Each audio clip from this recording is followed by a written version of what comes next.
मैं उसकी पूजा करूं या जो दरवाजे पे खड़ा है मैं उसकी आज्ञा का पालन करूं? क्योंकि अगर इसकी फोटो की अगर मैं पूजा कर रही हूं और यह छोड़कर जाती हूं तो मुझे दोष लगेगा, और अगर मैं दरवाजे पर नहीं जाती हूं तो वहां भी पति खड़ा है, वहां भी मुझे पाप लगेगा।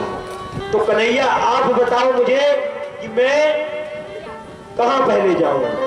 भगवान कहते अरे बात ये कोई पूछने की बात है? ये कोई पूछने की बात है? गोपियों, जब उस स्त्री का स्वयं साक्षात पति जब दरवाजे पे आ गया तो फोटो रूपी पति का क्या करना? अरे बस कन्हैया, यही बात तो मैं तुमसे कहना चाहती हूं कि घर पर जो मेरे पति हैं वो फोटो रूपी पति हैं। कौन है? फोटो रूपी पति। लेकिन आप तो मेरे पति परमेश्वर हो, परमात्मा हो, आप तो मेरे साक्षात पति हो, और अकेले गोपियों के पति नहीं है। अरे बाबूजी, हमारे भी पति, आपके भी पति, क्योंकि वो जगतपति है कि नहीं? है जगतपति की नहीं है? जगत के पति है वो। वहां स्त्री और पुरुष का कोई भेदभाव नहीं है। आज भगवान कहते हैं वाह गोपियों, मैं पहले तुम्हारी परीक्षा ले रहा था कि तुम इस लायक हो कि नहीं हो महाराज के योग्य, लेकिन आज तुम मेरी परीक्षा में पास हो गई हो। चलो गोपियों, मैं तुम्हारे साथ महाराज करता हूं। आज प्रभु ने सभी गोपियों के साथ महाराज करना प्रारंभ किया। यहां क्या हुआ भैया? जैसे ही महाराज करना प्रारंभ कर दिया तो आज राधा रानी के सहित प्रभु ने महाराज करना प्रारंभ किया। प्रत्येक गोपी के साथ प्रत्येक कृष्ण है, राधा रानी के साथ भी कृष्ण है। तो आज गोपियों को अभिमान हो गया, अभिमान। बाबूजी, क्या अभिमान हो गया गोपियों को? आज गोपियां सोचने लगी कि दादा कहती थी कि कन्हैया तो मुझे बहुत प्रेम करता है, बहुत प्रेम करता है। अरे नहीं, राधा को प्रेम नहीं करता। देखो आज तो कन्हैया मेरे पास भी है, प्रत्येक गोपी के पास कन्हैया है, ऐसे ही कन्हैया राधा के पास है। अगर प्रेम करता होता तो मेरे पास है को होता, राधा के पास होता। आज मेरे प्रभु ने देखा कि गोपियों के मन में अभिमान हो गया, कि इतने मेरे पास भी कन्हैया है, इनके पास नहीं है। आज मानो राधा रानी के सहित उस वही महाराज जब कर ही रहे थे, राधा रानी के सहित मेरे प्रभु वहां से अंतर्ध्यान हो जाते हैं।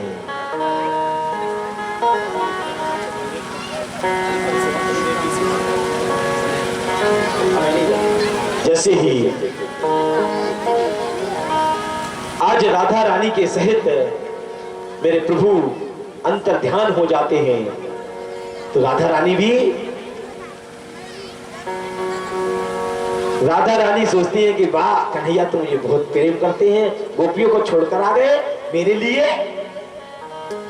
गोपियों को प्रेम नहीं करते, मुझे प्रेम करते हैं, बहुत अच्छा, ये तो बहुत अच्छी बात है। अच्छा, आज कन्हैया ने सोचा ये तो क्या हुआ, ये तो आज राधा रानी को भी गुमान हो गया। गोपियों को नहीं चाहते, मुझे चाहते हैं। प्रभु कहते हैं ना मैं किसी का अभिमान रहने देता हूं, ना किसी का गुमान रहने देता हूं। राधा रानी कहती है कन्हैया आज ना मैं रास्ते में बहुत थक गई हूं। अच्छा थक गई हो राधे, एक काम करो तो मैं घोड़ा बन जाता हूं, घोड़ा आप लोग मेरी पीठ पर बैठ जाओ, थोड़ी देर विश्राम कर लो। हाँ हाँ ठीक है ठीक है। जैसे ही मेरे प्रभु घोड़ा बने और राधा रानी जैसे ही बैठने वाली थी, मेरे प्रभु वहां से अंतर्ध्यान हो गए। राधा रानी नीचे गिर पड़ती, जमीन पर गिर पड़ती हैं। आज मेरी स्वामिनी राधा रानी व्याकुल हो जाती है कि मनो आज कन्हैया मुझे भी छोड़कर चला गया। आज गोपियां भी विलाप करने लगती हैं, कन्हैया मुझे भी छोड़कर चला गया। ढूंढते ढूंढते आती है कि कन्हैया तो राधा रानी के साथ होगा। तब आकर यमुना किनारे देखती है एक वृक्ष के नीचे राधा रानी भी मूर्छित अवस्था में पड़ी है। गोपियां यमुना का जल लेती है, राधा रानी के मुख पर मारती है, कहती है राधे कन्हैया तो तुम्हारे साथ था, कन्हैया कहां गया? आज राधा रानी कहती है गोपियों, उस समय तुमने सोचा था कि मेरे साथ भी कृष्ण है, राधे के साथ भी कृष्ण, तुम्हें अभिमान हो गया था, लेकिन मैंने सोच लिया कि कन्हैया तो मुझे ही चाहते हैं, मुझे गुमान हो गया। आज कन्हैया मुझे छोड़कर भी चला गया। हाँ, मुझे छोड़कर भी चला गया। आज राधा रानी के सहित आज गोपियां वृक्ष वनस्पतियों से पूछने लगती हैं, क्या कहती हैं?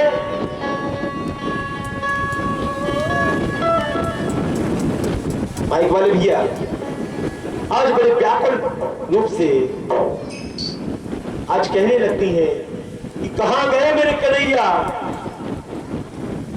मेरे प्राणों के प्यारे कहां चले गए? वृक्ष वनस्पति जीव जंतुओं से पूछने लग जाती हैं, कहती है क्या?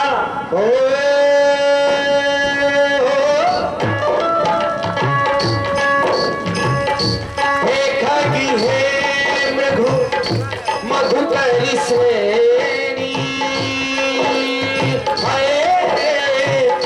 तुम देखी सीता मृगनैनी।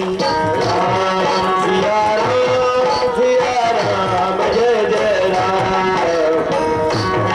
सिया राम जय जय राम।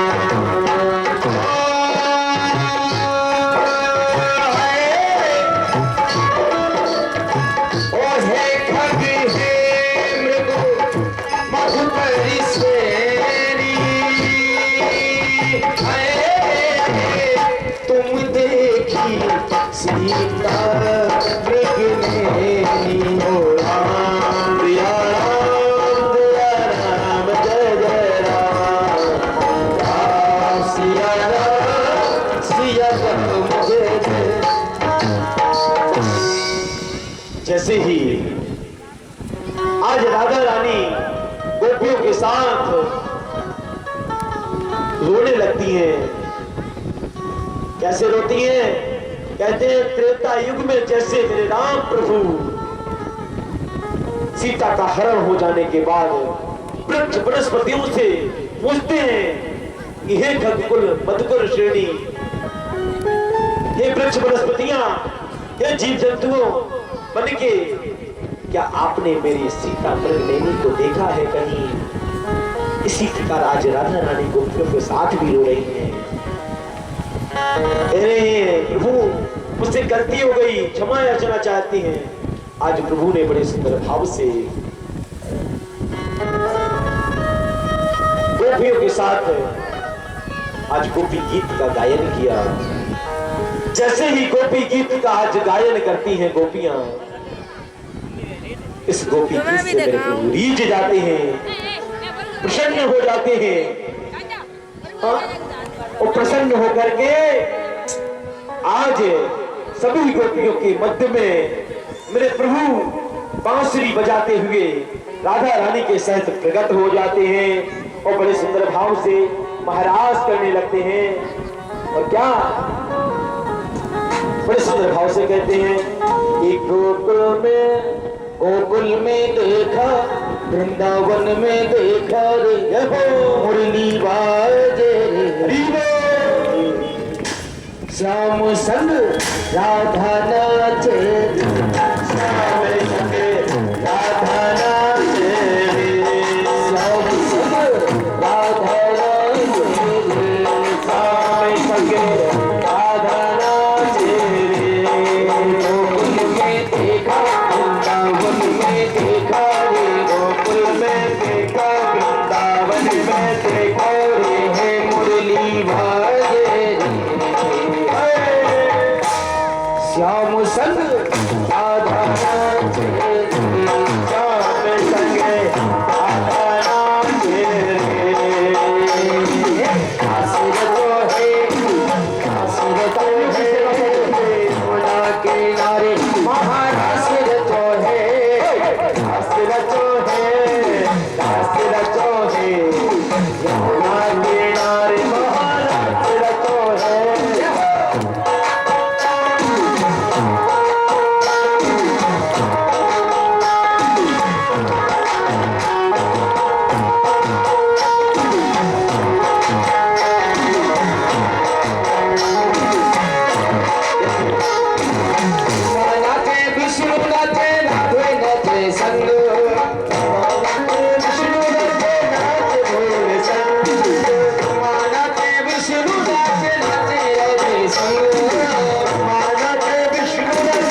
लेके आई रानी के भवन में लेके आई रानी के भवन में जय जय माँ